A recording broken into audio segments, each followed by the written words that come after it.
राधे राधे, जय श्री कृष्णा। स्वागत है आपका हमारे लेक्चर में। आज के हम इस लेक्चर में पढ़ने वाले हैं एफ का जो हमारा पार्ट सेकंड है, जो बच गया था फर्स्ट चैप्टर में, उसके बारे में। तो चलिए चालू करते हैं। आज का टॉपिक क्या है? आज का हमारा टॉपिक बहुत ही इंटरेस्टिंग होने वाला है। और आज का टॉपिक है हमारा Maslow hierarchy theory, hierarchy of need. Theory में बोल रहा हूँ, हायरार्की ऑफ नीड। यानी कि ये एक हायरार्की जो है वो मार्शलो ने दिया था। जैसे कि ह्यूमन को क्या नीड है, क्या सबसे ज़्यादा नीड है, क्या कम नीड है, इसके बारे में ये बताएगा सिंपली इसमें। तो चलिए देखते हैं बिना किसी देरी के। तो ये क्या कहता है, तो हेडिंग डाल लीजिए सबसे पहले। M H Maslow hierarchy of need, यानी कि ये क्या बताते हैं, एक कोई ह्यूमन है, सिंपल ह्यूमन है, बिना किसी चीज के, बिना बिल्डिंग और बिना सारी चीजों, समझो कि हम लोग जैसे आदिवासी हैं, पैदा हुए हैं अभी, हुला ला कर रहे हैं। ठीक है, तो वो तब बताते हैं कि एक ह्यूमन को क्या चाहिए जिंदा रहने के लिए। तो सबसे पहले प्रायोरिटी बनाते हैं। वो कैसे देते हैं? वो सबसे पहले प्रायोरिटी देते हैं फिजियोलॉजिकल नीड। सबसे पहले लोग को क्या चाहिए? Physiological need. अब फिजियोलॉजिकल नीड मीन्स होता क्या है? फिजियोलॉजिकल नीड मीन्स होता है कि फिजियोलॉजिकल नीड मीन्स होता है जैसे कि खाना, पानी, शेल्टर और ये सारी चीजें। अगर जो खाना ना मिले, मान लो कि बिल्डिंग ही है, बिल्डिंग में ही हो, खाना ना मिले, तो क्या कोई फायदा है? नहीं फायदा है। तो यही बताता है फिजियोलॉजिकल थ्योरी। फिजियोलॉजिकल मीन्स क्या होता है? नीड ऑफ है फूड और वाटर, मतलब जो सबसे ज्यादा जरूरी है, इसके बगैर तो हम जिंदा ही नहीं रह सकते। Water and sleep. अगर जो स्लीप आपको लग रहा हो कि ऐसा कुछ नहीं है, नहीं सोएंगे तभी भी काम चलेगा, तो नहीं, एक बार आप बिना सोए रहिए 12 दिन, 13वें दिन आपकी 13वीं बन जाएगी। ठीक है, और उसके बाद से इसी लिस्ट में आता है सेक्स। हाँ, सेक्स भी बहुत जरूरी है। ठीक है, और उसके बाद से आता है दूसरे नंबर पे आपका सेल्फ नीड। अब सेफ्टी नीड। सेफ्टी नीड होना चाहिए, सेल्फ नीड में बोल रहा हूँ, सेल्फ नीड लास्ट में। Safety need. सेफ्टी नीड मतलब क्या होता है कि अब मान लो कि खाना भी मिल रहा है, वाटर भी मिल रहा है, स्लीप भी मिल रहा है, सेक्स वगैरह सब चीज मिल रही है, ओके, कोई दिक्कत नहीं है। तो अभी सिक्योरिटी भी तो होनी चाहिए कि ये सारी चीजें मिल जाएगी, हम जब तक जिंदा है तब तक ये सारी चीजें हमें मिलती रहेगी, या फिर कोई आकर हमला करके हमें मार ना दे। ये सारी चीजें हो भी, खाना पीना अब तो आज के डेट में सब में सबको है ये। पहला तो फिजियोलॉजिकल नीड सबकी पूरी हो रही है, बट सिक्योरिटी भी तो होनी चाहिए। अब जैसे सिक्योरिटी क्या? सिक्योरिटी यानी प्रोटेक्शन तो होना चाहिए ना जिंदा रहने की, और जिंदा है और ये सारी चीजें, ये प्रोटेक्शन वगैरह होनी चाहिए। ठीक है, दूसरे नंबर पे ये आता है। और फिर आ जाता है नीचे। नीचे क्या है? नीचे तीसरा नंबर, और तीसरे नंबर पे क्या है? लव एंड लव एंड ए बिलोंगनेस। अब ये क्या बोल रहा है? लव एंड बिलोंगनेस क्या कहता है? लव एंड बिलोंगनेस यानी कि अब हम मान लो, चलो हम सिक्योर भी हैं, खाना भी मिल रहा है, सारी चीजें XYZ मिल रही है, अब लेकिन फिर अब कितने लोग अपने आप को इस टाइम पे अकेला महसूस करते हैं और डिप्रेशन में चले जाते हैं। तो उनका मेन स्टेज ये 3 नंबर वाला जो है वो क्लियर नहीं होता। यानी कि फैमिली होती है बट उनसे कोई प्यार नहीं करता। फैमिली भी जरूरी होती है हर एक व्यक्ति के लिए। अगर फैमिली नहीं है कोई दिक्कत नहीं है, बट फैमिली है और उसे प्यार कर रहा है और उससे सारे फ्रेंड्स हैं, तो वो सही है। अगर जो नहीं है तो सही नहीं है। फ्रेंड्स भी होने चाहिए। ठीक है, बहुत जरूरी है। और अफेक्शन। अफेक्शन यानी कि जैसे कि शादी हो गई, बीबी है, बच्चे हैं, या फिर मम्मी पापा से अट्रैक्शन, ये सारी चीजें होनी ही चाहिए लाइफ में। नहीं है तो लाइफ बेकार, एक हिसाब से मान लो, hierarchy of theory, hierarchy of needs के हिसाब से। ठीक है, अब आता है स्टीम नीड्स, यानी कि रिस्पेक्ट एंड कॉन्फिडेंस। अब मान लो ये सारी चीजें है। अब इंसान को पूरा होने के लिए क्या चाहिए? पूरा होने के लिए क्या चाहिए? Estimate need. एस्टीमेट नीड क्या होता है? एस्टीमेट नीड होता है कि अब आपके पास सारी चीजें, फैमिली है, लव है, प्यार है, और खाना भी है, और शेल्टर भी है, रोटी कपड़ा मकान, देखो पहला मिल गया। उसके बाद सिक्योरिटी भी मिल गई, चलो आप सिक्योर है, आपको कोई कुछ नहीं कर रहा। ठीक है, ये भी हो गया। और आपको प्रेम भी मिल गया, आपको फैमिली भी मिल गई। ठीक है, बट आपको इन सबको मेंटेन करने के लिए क्या चाहिए? रिस्पेक्ट होना चाहिए एक सोसाइटी में। रिस्पेक्ट कहने का मेरा मतलब है कि अगर आप सोसाइटी में चल रहे हो तो लोग आपकी रिस्पेक्ट कर रहे हैं, बातें मान रहे हैं। ठीक है, और अपने ऊपर कॉन्फिडेंस होना चाहिए। कॉन्फिडेंस है ही नहीं, ठीक है मैं हूँ, ठीक है ऐसा है वैसा है, नहीं, कॉन्फिडेंस भी होना चाहिए कि चलो हाँ ठीक है भैया ये सही है तो है। कॉन्फिडेंस होना चाहिए। ठीक है, और उसके बाद से आ जाता है सेल्फ एक्चुअलाइजेशन। सेल्फ एक्चुअलाइजेशन सबसे लास्ट नीड है। ठीक है, और ये मतलब कि सबसे लास्ट में इंसान को चाहिए होता है सेल्फ एक्चुअलाइजेशन। ठीक है। सेल्फ एक्चुअलाइजेशन क्या कहता है, ये कहता है फुल पोटेंशियल ऑफ अचीवमेंट, यानी कि ये किसी का तो पूरा ही नहीं होता, हर बार कुछ ना कुछ सब एक चीज पाए। Full potential full potential of achievement, यानी कि एक नीड पूरी हुई दूसरी क्रिएट हो जाती है, एक नीड पूरी हुई दूसरी क्रिएट हो जाती है, यानी कि नीड तो कभी खत्म नहीं होगी। बट ये जो पांचवा स्टेज है ये पूरा होते ही इंसान पूरे तरह से, जैसे बोलते हैं परिपूर्ण, मतलब पूरा है, पूरा हो चुका है, ये हो जाता है। अब देखो सिंपली आप इसका क्या कहते हैं, अब सिंपली आप जो हमारे ये हायरार्की है, हायरार्की ऑफ नीड है, उसका एक बनता है हमारा, क्या बनता है, उसका बनता है एक ट्रायंगल। अब ट्रायंगल कौन सा ट्रायंगल है, ठीक है, अब उसे देखते हैं, ठीक है। अब उस ट्रायंगल को देखते हैं कौन सा ट्रायंगल बनता है, मार्शल ऑफ हायरार्की का ट्रायंगल क्या है। तो ये इसे एक ट्रायंगल बनाओ, ठीक है, ये पेपर में बना दोगे, अगर मार्शल ऑफ हायरार्की पूछ रहा है ना, ये ट्रायंगल बना दोगे ना, तो समझो कि तुम बहुत कुछ कर आए हो। तो इस ट्रायंगल में आपको टोटली 5 कॉलम खींचना है, 1 2 3 और ये 4 और ये 5, ठीक है, ये 5 हो गया, 5 कॉलम हो गए। अब इस 5 कॉलम हो गया ना, अब इसके बाद से देखो पहले कॉलम में लिखो, क्या लिखोगे, पहले कॉलम में लिखोगे आपका, यहाँ पे ये पहला कॉलम है, ठीक है, ये दूसरा और ये तीसरा, ये चौथा और ये पांचवा, टोटल 5 कॉलम है।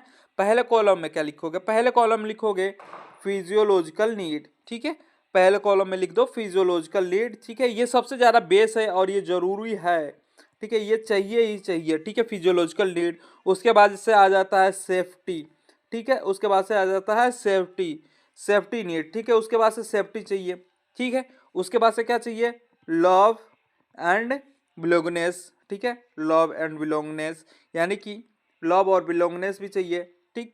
और उसके बाद से क्या जरूरी है, उसके बाद से जरूरी है एस्टीमेट नीड मतलब रिस्पेक्ट चाहिए भैया, सोसाइटी अब क्रिएट हो गई, हमको रिस्पेक्ट चाहिए, ठीक है, और सारी चीजें हमको चाहिए, एस्टीमेट नीड।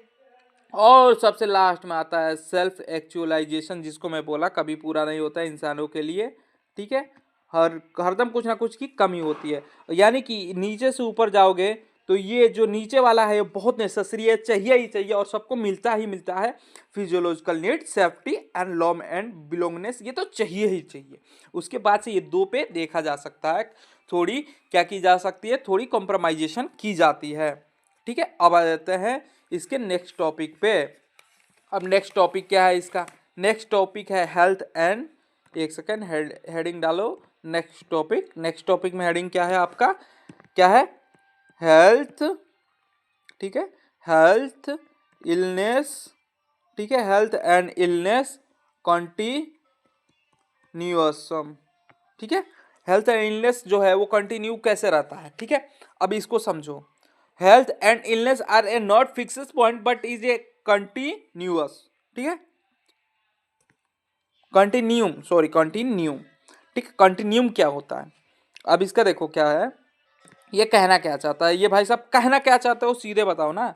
ये बोलना चाहता है कि health and illness health and illness are not fixed. अब भैया आप बीमार हो हरदम रहोगे, जरूरी नहीं है, एक्सेप्ट आप फिजियोलॉजिकल लॉस कर चुके, मतलब कि आपका फिजियो जो है उसमें लॉस हो चुका है, उसे छोड़ के आप हरदम फिक्स है बीमार रहोगे, ये कोई जरूरी नहीं है। आप इस समय सही हो बाद में बीमार नहीं होगे, इस बात की भी कोई गारंटी नहीं है, ठीक है। यही होता है अ कंटिन्यूम, यानी कि ये बोलता है कि ये तुम्हारा जो हेल्थ है और इलनेस है ये हरदम एक ही रहेगा, ये कोई जरूरी नहीं, आप बीमार हो तो बीमार ही रहोगे, स्वस्थ हो तो स्वस्थ ही रहोगे, ये कोई गारंटी है ही नहीं, ठीक है। अब आ जाते हैं, अब इसका एक स्केल बनता है, अब स्केल क्या बनता है, उस स्केल को हम लोग यहाँ पे बनाते हैं और उसको हम देखते हैं अच्छे से, ठीक है, कौन सा स्केल है और क्यों बनता है, ठीक है। तो सबसे पहले देखो एक स्केल बनाते हैं। अब स्केल बनाने के लिए क्या करेंगे, यहाँ पे समझो तीर बनाएंगे, तीर तो समझते ही हो ना, हाँ ऐसे तीर बनाएंगे एक, ठीक है, एक तीर बनाए, ठीक है, ये तीर बनाए, तीर बन गया, ऐसे तीर बन गया, ठीक है। अब इसमें 0 से लेकर 10 तक काउंटिंग लिखेंगे, क्या करेंगे, अब इसमें 0 से लेकर 10 तक काउंटिंग लिखेंगे, ठीक है, 0 1 2 3 4 5 6 7 8 9 एंड 10, ये 10 काउंटिंग हो गई। ठीक है, अब 10 काउंटिंग हो गई ये। ठीक है, तो ये समझो कि एक 10 नंबरों वाला एक स्केल है। ठीक है, अब इसका देखो, अब इसमें तुम क्या करो, इसमें 3 जोन बांटो। ठीक है, अब 3 जोन कौन कौन से जोन होगा, एक जोन होगा 3 से इधर। ठीक है, ये पहला जोन हो गया, और उसके बाद से दूसरा जोन हो गया यहाँ तक 7 तक, और इसके बाद से इधर एक जोन हो गया। ठीक है, अब ये जोन क्या है, अब देखो ये क्या कहता है, ये हो गया ना। अब 0 से लेकर 10 तक बांट दिए, ये आपका हेल्थ एंड इलनेस का कंटिन्यूसी का एक स्केल है। ठीक है, अब इसमें देखो क्या होता है, अब देखो, अब यहाँ पे लिखो तुम, क्या लिखोगे, स्केल बन गया ना। अब यहाँ पे लिखो, यहाँ पे क्या लिखोगे, डिजीज। ठीक है, ये डिजीज है। ठीक है, डिजीज, और उसके बाद से यहाँ पे पुअर, पुअर हेल्थ। ठीक है, पुअर हेल्थ, पुअर हेल्थ हो गया। ठीक है, उसके बाद से यहाँ पे नेचुरल, मतलब कि न्यूट्रल मान लो या फिर नेचुरल मान लो। ठीक है, उसके बाद से यहाँ पे good health, good health, good health. ठीक है, और उसके बाद से आ जाता है आपका ऑप्टिमल हेल्थ।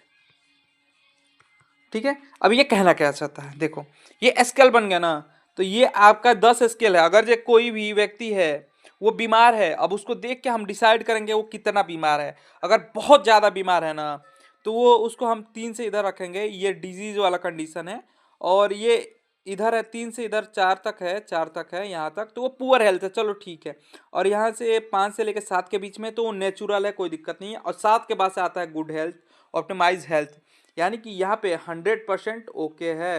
अगर जो किसी कोई भी व्यक्ति है इस पॉइंट पे है तो बहुत ज़्यादा सही है। और 3 से नीचे है तो उसमें बीमारी है, 3 से ऊपर 5 तक है तो पुअर हेल्थ है लेकिन हेल्दी है, मान सकते हैं। और जब 5 के ऊपर जाता है, 7 के बीच रहता है तो गुड हेल्थ, यानी कि बहुत अच्छा हेल्थ है। और जब 7 से ऊपर जाता है, 10 के बीच में रहता है तो बहुत बहुत अच्छा हेल्थ है, उसका सारी चीज़ें 100% वर्किंग में है। ठीक है, ये आपका एक स्केल होता है। कोई भी व्यक्ति क्या करता है, लेफ्ट से राइट मूव कर सकता है। ठीक है, ठीक है, अब इसमें क्या बोल रहा है, ये बोल रहा है कि ये आपका लेफ्ट हो गया, ये लेफ्ट साइड हो गया, और ये राइट साइड हो गया। तो कोई भी व्यक्ति अगर जो बीमार से ठीक हो रहा है तो लेफ्ट से राइट साइड मूव करेगा, अगर बीमार से वो हो रहा है तो राइट से लेफ्ट साइड मूव करेगा। ठीक है, ये आपका स्केल है, यानी कि ये फिक्स पॉइंट नहीं है, कभी भी वेरी करते रहता है, ये चीज़ कहने का अर्थ है मेरा। ठीक है, अब फैक्टर इन्फ्लुएंसिंग हेल्थ, अब देख लेते हैं कौन सा फैक्टर जो है इसको इन्फ्लुएंस करता है। यहाँ पे हेडिंग डालो, क्या डालोगे, यहाँ पे हेडिंग डालो फैक्टर। ठीक है, factors, factors influencing, factor influencing, factor influencing health, यानी कि कौन कौन से फैक्टर है जो हेल्थ को इन्फ्लुएंस करते हैं। तो चलिए उसके बारे में भी जान लेते हैं, ये कौन सी बड़ी बात है, सब जानते ही हैं। पहला, अब पहला हेडिंग डालो मेजर फैक्टर। ठीक है, मेजर फैक्टर, ये मेजर फैक्टर की बात चल रही है। ठीक है, ये मेजर फैक्टर की बात चल रही है यहाँ पे। ठीक है, तो चलिए मेजर फैक्टर के बारे में देखते हैं। तो मेजर फैक्टर कौन कौन से हैं, इनकम, भाई जिसका कम सैलरी होगा वो भैया थोड़ा कॉम्प्रोमाइज तो करेगा ही खाने में ना। और एंड ए सोशल स्टेटस, अब उसका सोशल स्टेटस कैसा है भैया, सोशल स्टेटस सही है तो उसको मेंटेन करने के लिए सारी चीज़ें अच्छे से रखेगा। अगर अच्छा नहीं है तो भाई क्या ही मतलब पड़ता है। इनकम पे डिपेंड करता है, कैसा वो कमाता है तो वो जैसा कमाएगा वैसा खाएगा, सिंपल सी बात है। एजुकेशन, पैसा भी आ रहा है बट एजुकेशन नहीं है भैया, खाने से हुई तो मतलब है, खाने से क्या होता है, तो उस इस पे भी डिपेंड करता है, एजुकेशन पे भी। अगर वो ज़्यादा अच्छा पढ़ा लिखा है व्यक्ति है, सही है, तो एजुकेटेड है तो खाने पे अच्छे से ध्यान रखेगा, कि बोलेगा, सोचेगा कि भाई हॉस्पिटल से पैसे देने से अच्छा है कि मैं अपने खाने पीने पे पैसा वो करूं, इन्वेस्ट पर करूं।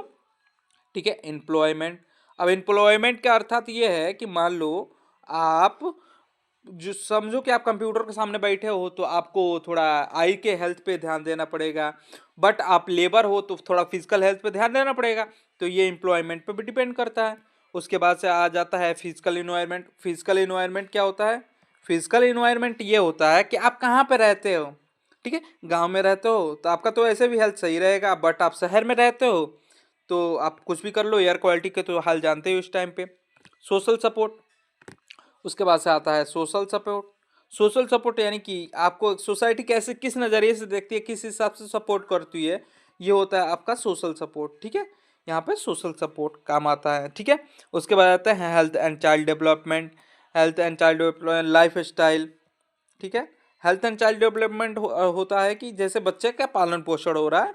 ठीक है, एंड लाइफ स्टाइल, कैसे आप लाइफ स्टाइल जी रहे हैं, जेंडर, कल्चर, एक्सेट्रा, ये सब पे डिपेंड करता है। ये मेजर फैक्टर हैं। ठीक है, चलो ठीक है, अब बोलो कि माइनर फैक्टर है भाई, मेजर किए तो तुम ध्यान रख लो, माइनर बाद में देख लेना। ठीक है, अब आ जाते हैं किस पे, अब आ जाते हैं इलनेस। अब आपका बुक में टॉपिक है इलनेस। इलनेस का अर्थ होता है बीमारी, डिजीज, कंडीशन। ठीक है, इलनेस। ठीक है, अब इलनेस क्या होता है, अब चलो इलनेस के भी बारे में बता देते हैं, व्हाट इज ए इलनेस। अब इलनेस के लिए चलो लिखते हैं, लिखो भैया। Illness, illness is the subjective, illness is a subjective feeling. अब इसमें फीलिंग क्यों लिख रहे हो भैया, फीलिंग क्यों लिख रहे हो, फीलिंग अगर मान लो बुरी है तो अब भी हम बीमार हैं, वो मैं बताता हूं आपको। बिंगिंग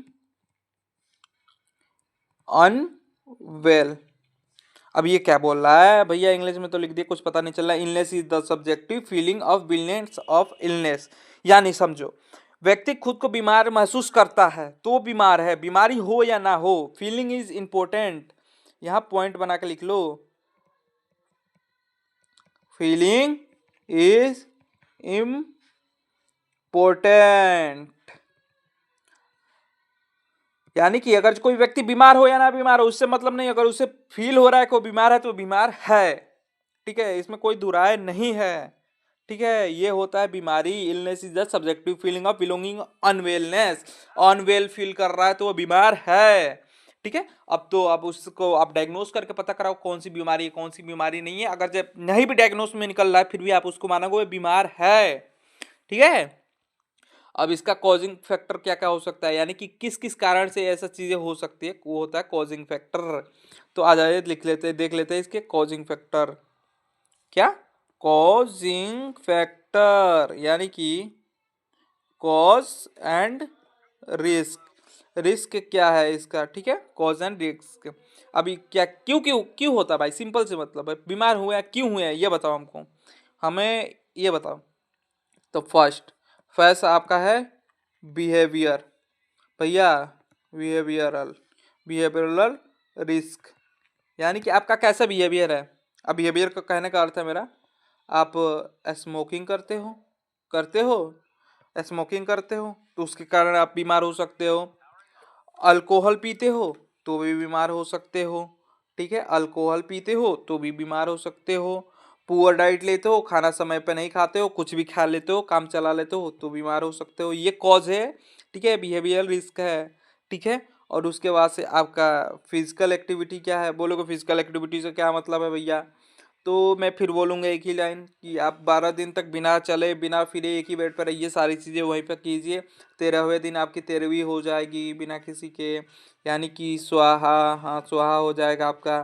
ठीक है, ये ठीक है। अब उसके बाद से आ जाते हैं नेक्स्ट बिहेवियर पे। नेक्स्ट बिहेवियर क्या है भैया, नेक्स्ट क्या है आपका, नेक्स्ट आपका है biological risk factor, biological risk factor.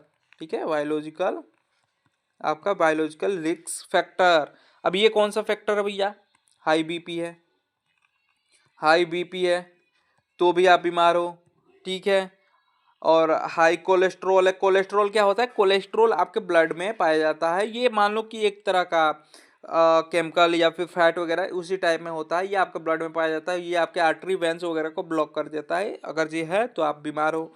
Diabetes, diabetes क्या बोलते हैं, डायबिटीज़ मेलाइटिस, ये सारी चीज़ें हैं आपके शरीर में, ब्लड में ग्लूकोज लेवल हाई है तो बीमार हो, ये सिंपल सी बात है, इसके कारण आप बीमार पड़ते हो, ये फैक्टर है, ये कॉज है। ठीक है, अब उसके बाद से आ जाते हैं कहाँ पे, इन्वायरमेंटल फैक्टर तीसरा, इन्वायरमेंटल फैक्टर, यानी कि इन्वायरमेंटल फैक्टर, ये भी, इसका भी रिस्क है। ठीक है, इसका भी रिस्क है। अब इसमें क्या क्या रिस्क है, पहला पोल्यूशन, ठीक है। पॉल्यूशन में रहोगे तो बीमारी होगी, दिल्ली में रहो 10-12 सिगरेट पी लो फ्री में, भले आप पीते नहीं हो। ठीक है। उसके बाद से अनसेफ वाटर, ठीक है, अनसेफ वाटर। ठीक है। उसके बाद से पुअर सेंसिटेशन, पुअर सेंसेशन, मतलब कि देखो ये सारी फैक्टर जो है ना, इसके कारण इंसान बीमार पड़ता है। अगर ये सारी चीजें सही है तो वो बीमार नहीं पड़ेगा। ठीक है। अब आ जाते हैं चौथे नंबर पे। चौथा नंबर क्या कहता है? चौथा नंबर ये बोलता है जेनेटिक। अब सारी चीजें मेंटेन करके रखे हो जेनेटिक फैक्टर, बट आपके जीन्स में ही, यानी कि जेनेटिक्स में ही कोई दिक्कत है तो फिर कोई उसका कहना ही नहीं है। पहला क्या? हेरिडिटी। हेरिडिटी यानी कि समझो कि कोई डिफॉल्ट आ गया आपके जीन्स में, तो आपको दिखेगा ही दिखेगा। आप सारी चीज़ें उसको मेंटेन कर सकते हो, बट आप उसको क्योर नहीं कर सकते। ठीक है। ये सारी चीज़ें ये जो जीन्स में ही है भैया, उसका प्रोग्रामिंग ही जब हम लोग का ऐसा ही हुआ है तो क्या कर सकते हैं। ठीक है। इसका एग्जाम्पल देख सकते हो। एग्जाम्पल क्या है आपका? एक है एक second, cytosis, cytosis fibrosis, cytosis fibrosis, और उसके बाद से सिकल सेल एनीमिया होता है। Sickle sickle cell anaemia. Anaemia का अर्थ होता है कि देखो, सिकल सेल एनीमिया, एनीमिया का अर्थ होता है कि आपके अंदर ब्लड की कमी, उसे एनीमिया बोलते हैं। बट अब यहाँ पे सिकल सेल क्यों आ गया भैया? सिकल सेल क्यों होते हैं? जो आरबीसी होता है आपका गोल होता है और बीच में ऐसे होता है। ठीक है। अब ये क्या होता है? ये सिकल शेप में बनने लगता है, ऐसे सिकल देखे हो ना, इस तरह से बनने लगता है। तो ये आपका जीन से ही करा रहा है, बोल रहा है कि भैया गोल हो गए, उसके बाद सिकल शेप में ही बनना है। जब प्रोग्रामिंग ही ऐसी हुई है हम लोग की, तो अब उसमें क्या ही कोई कर सकता है। ठीक है। ये जेनेटिक फैक्टर हो गया। अब आ जाते हैं सबसे मेन पे। अब सबसे मेन चीज़ क्या है? सबसे मेन चीज़ है आपका टाइप ऑफ इलनेस, यानी कि इलनेस कितने प्रकार के होते हैं। चलो अब उसका देख लेते हैं, इलनेस कितने टाइप के होते हैं। यहाँ पे नीचे डालते हैं हेडिंग हम लोग, टाइप ऑफ इलनेस। क्या डालेंगे?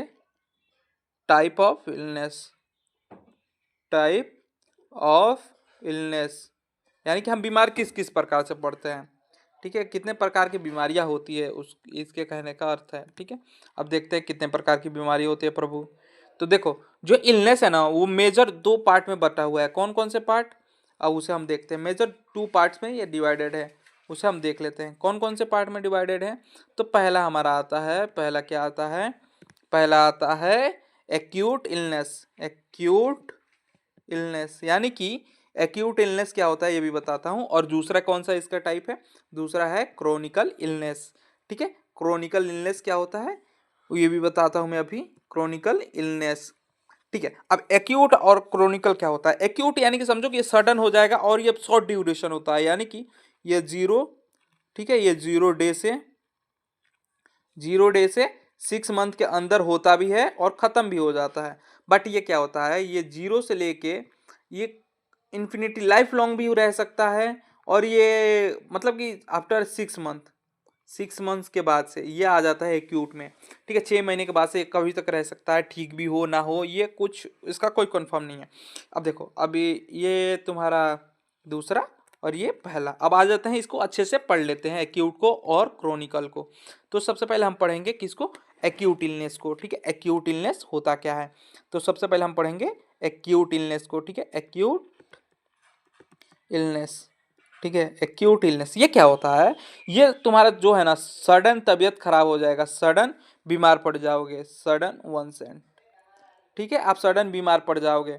ठीक है। और उसके बाद से ये क्या होता है? ये शॉर्ट ड्यूरेशन के लिए होता है। आपको शुरू में ही बताया, ये तुरंत होगा और 6 महीने के अंदर खत्म हो जाएगा। 6 महीने के ऊपर गया तो समझो ये क्रोनिकल है। ये शॉर्ट ड्यूरेशन के लिए होता है, हुआ और खत्म हो जाएगा। जैसे कि आपका बुखार हुआ, आप दवाई लिए, सही हो गए। ठीक है। और इसका एग्जाम्पल में देख सकते हैं क्या क्या हो जाएगा। एग्जाम्पल में फीवर एंड ए कोल्ड और एक्सेट्रा कुछ भी हो सकता है। ई ईटी सी कुछ भी हो सकता है। ठीक है। ये मतलब कि शॉर्ट ड्यूरेशन के लिए होता है, तुरंत होगा, सही भी हो जाएगा। ये एक्यूट वाला कोई उतना वो नहीं है। अब उसके बाद से आ जाते हैं क्रोनिकल। क्रोनिकल थोड़ा ज़्यादा वो हो जाता है। और ये क्रोनिकल का क्या सिस्टम है देखो। क्रोनिकल, क्रोनिकल इलनेस, ठीक है। क्रोनिकल इलनेस, क्रोनिकल इलनेस क्या कहता है? क्रोनिकल इलनेस क्या होता है? ये लॉन्ग ड्यूरेशन होता है, ये आफ्टर 6 मंथ्स कोई भी बीमारी रह जाए तो ये क्रोनिकल में चला जाता है, क्रोनिकल इलनेस। ठीक है, क्रोनिकल इलनेस ये लॉन्ग ड्यूरेशन होता है, यानी कि ज़्यादा समय तक रहता है। और ये स्लो, स्लो क्या होता है? ये स्लो,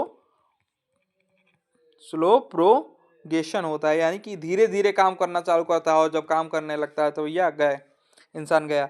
इसका एग्जाम्पल क्या हो सकता है? एग्जाम्पल जैसे diabetes mellitus, MD, diabetes mellitus को एमडी करके शॉर्ट फॉर्म में लिखते हैं। ठीक है, और उसके बाद से टीबी, टीबी यानी कि ट्यूबुलर क्लोसिस। ठीक है, टीबी का फुल फॉर्म होता है ट्यूबल क्लोसिस। ठीक है, ये अब इलनेस का बिहेवियर कैसा होता है? ठीक है, इलनेस का बिहेवियर देख लेते हैं। अब आ जाते हैं बिहेवियर ऑफ इलनेस, यानी कि इलनेस का बिहेवियर कैसे होता है। ठीक है, हेडिंग डालो इलनेस बिहेवियर, बिहेवियर, इलनेस का बिहेवियर कैसे होता है। तो आओ देख लेते हैं उसके बारे में भी, भैया कैसे बिहेव करता है। हमारा तो बिहेवियर सही है। How to person react to illness, इसका अर्थ मतलब कि ये आपका इंट्रो है, इसमें मतलब कि पर्सन कैसे, how to, how to a person, a person react to illness, यानी कि ये इसके कहने का अर्थ आता है कि ये एक व्यक्ति है वो कैसे रिएक्ट कर रहा है बीमार है तो। ठीक है, उसे बोलते हैं इलनेस बिहेवियर। समझो कि किसी को टीबी का पेशेंट हो तो छाती ही पकड़े बैठेगा हरदम, तो उसका बिहेवियर कैसा हो गया? छाती पकड़ो बिहेवियर, वैसे ही है इसका। समझे? अब इंक्लूड क्या होता है? क्या होता है? एक seeking medical help, following treatment, report symptom. क्या करता है देखो इसमें? रिपोर्ट, रिपोर्टिंग अ सिम्टम, यानी कि इसमें सिम्टम को हम देखते हैं, ये कैसा सिम्टम जा रहा है, कैसा बिहेव कर रहा है पर्सन। अगर जो उसके मान लो कि लंग्स में पेन है तो लंग्स से रिलेटेड डिजीज हो गई। ठीक है, ये इसमें यही है कि बीमारी का बिहेवियर कैसे है उसको हम देख के पहचानते हैं कि कौन सी बीमारी है। हार्ट अटैक आता है तो लोग क्या करते हैं, जो हार्ट अटैक में पेन जो है रेडिएट होता है। ठीक है, बट वहीं अगर जो मान लो कि लंग्स, लंग्स जो है वो कोलेप्स होने लगे ये उसमें, तो उसमें क्या होता है? उसमें पेन रेडिएट नहीं होता है, जो में पेन नहीं होता, तो इससे हम पहचानते हैं कि बिहेवियर इसका कैसा है, इसका रेडिएटिंग बिहेवियर नहीं है। और यानी कि ये हार्ट से तो रिलेटेड अभी है नहीं फिलहाल, अभी लंग्स से रिलेटेड है। ठीक है, क्योंकि दोनों तो एक ही जगह पर प्रेजेंट है, छाती पकड़ के बैठिएगा दोनों केस में, तो ये आप उसका बिहेवियर को देख के पहचानेंगे कि क्या हुआ है, कौन से टाइप का इलनेस है। ठीक है, अब आ जाते हैं stage of illness and behaviour, important of behaviour, state of behaviour, यानी कि अब देखते हैं क्या देखेंगे।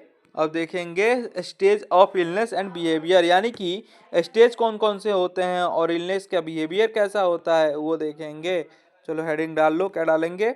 आपका स्टेज ऑफ इलनेस बिहेवियर, यानी कि स्टेज और बिहेवियर क्या होता है।